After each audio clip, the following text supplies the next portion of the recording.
All right, in this training video, we're going to go over briefly about fire reports. We have a unique way of building out custom fire reports, and you can do these based on station. You can do them based on the vehicle, or you can do it operationally to say that all vehicles or all stations will conduct this one type of inspection or report sort of thing.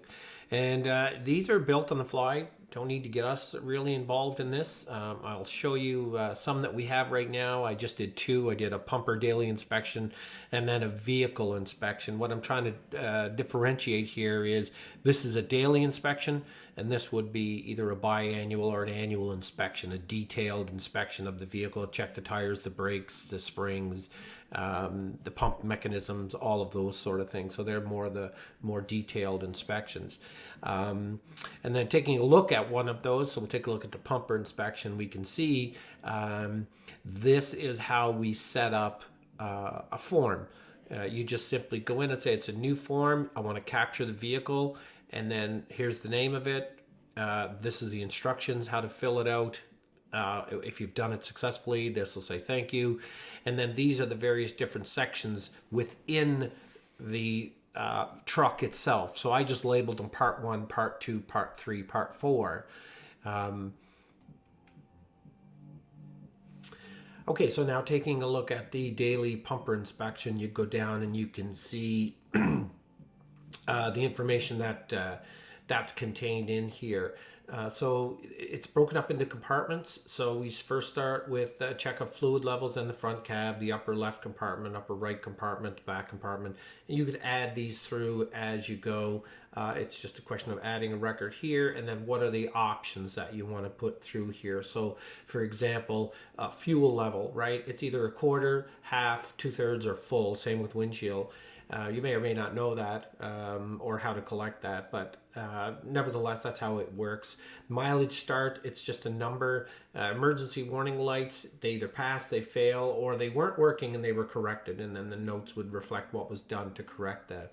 Siren horn, again, pass or fail. Pass or fail, if this information was here, then that's what would show up on the form, and I'll show you what that's going to look like.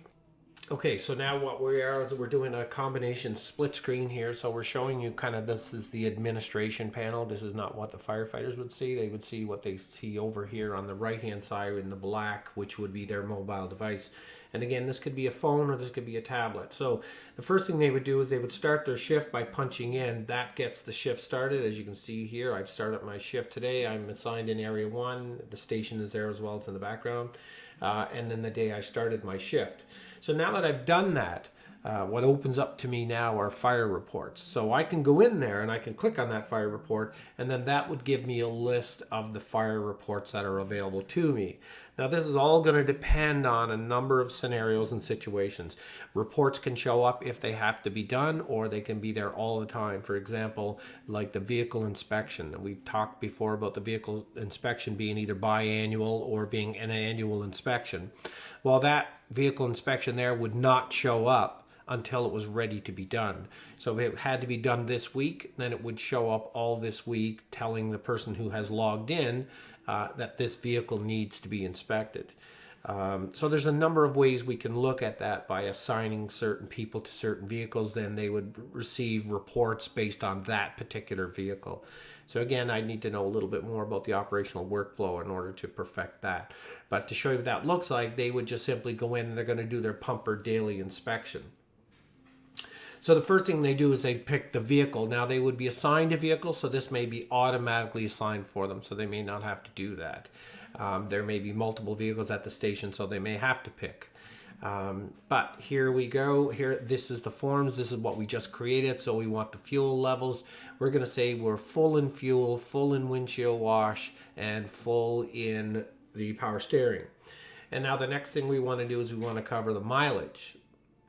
Now, when we look at the mileage, we're simply going to record what's in the vehicle. So we're going to say that the vehicle says that there is 5625 is the current kilometers on that truck. And now we go through the rest of it.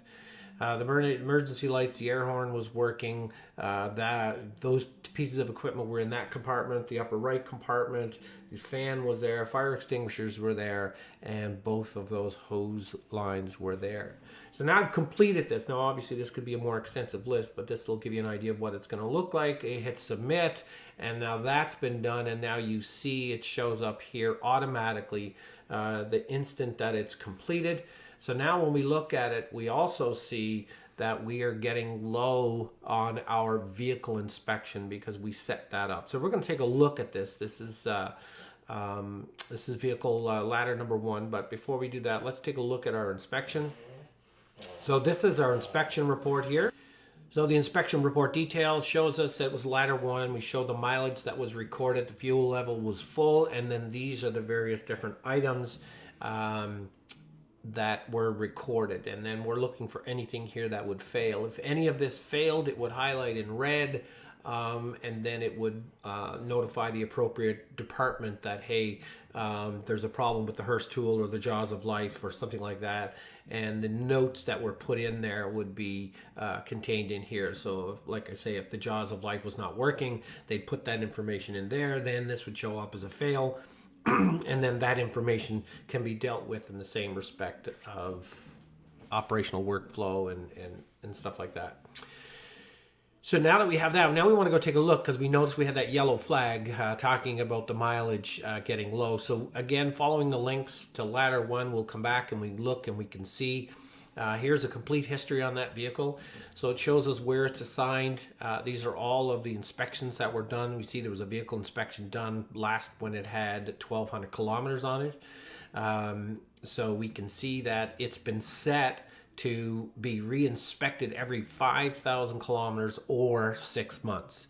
And those numbers are adjustable by the vehicle, so you can change those yourself. So what we're saying is that every 5,000 kilometers from the vehicle inspection, it needs to go ahead and it needs to be re-inspected. So the last inspection date was April 2nd, which was today. That was the one that we just did. And now we're talking about the next inspection date. And what this inspection date talks about this vehicle inspection, which was done on April 1st.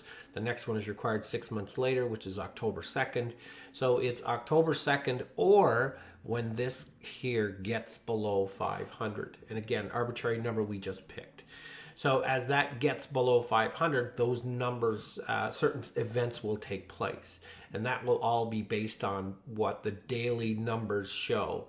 So if the daily number today was 5625, if that went up to an extra 600, so if that, say, went to 612, this would be at 0, and then this truck would be flagged as being required for a safety check.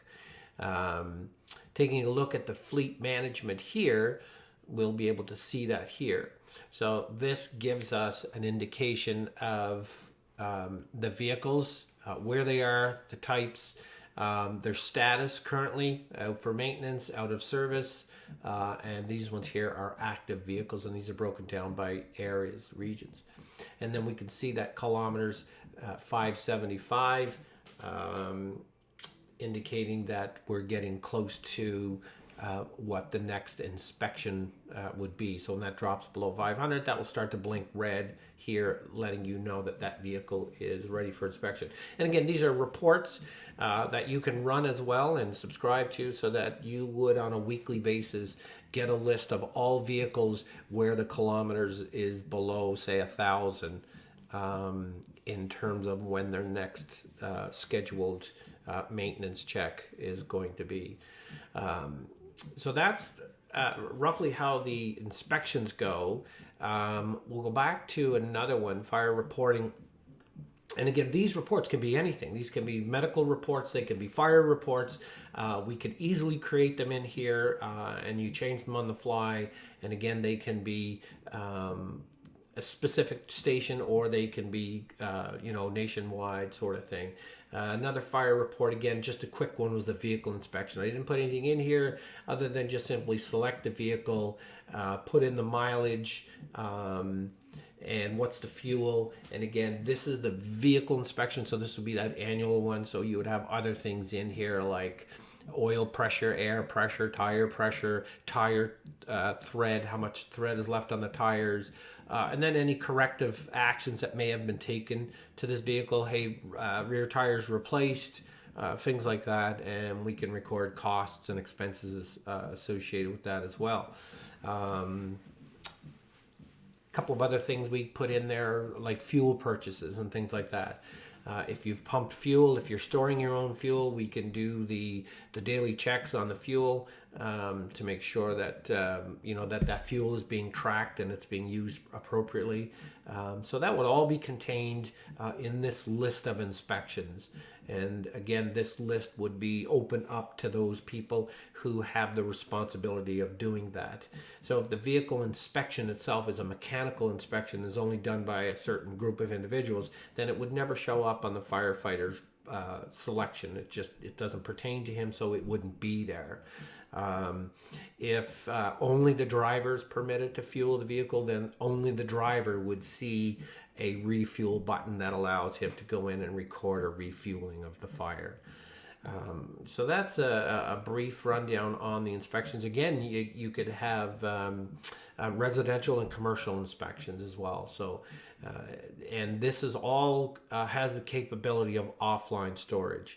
So if you were out on the road, or you were at a location where they did not have internet, and you didn't have a card in your mobile device to give you immediate internet access, you'd still be able to complete these inspections for the most part.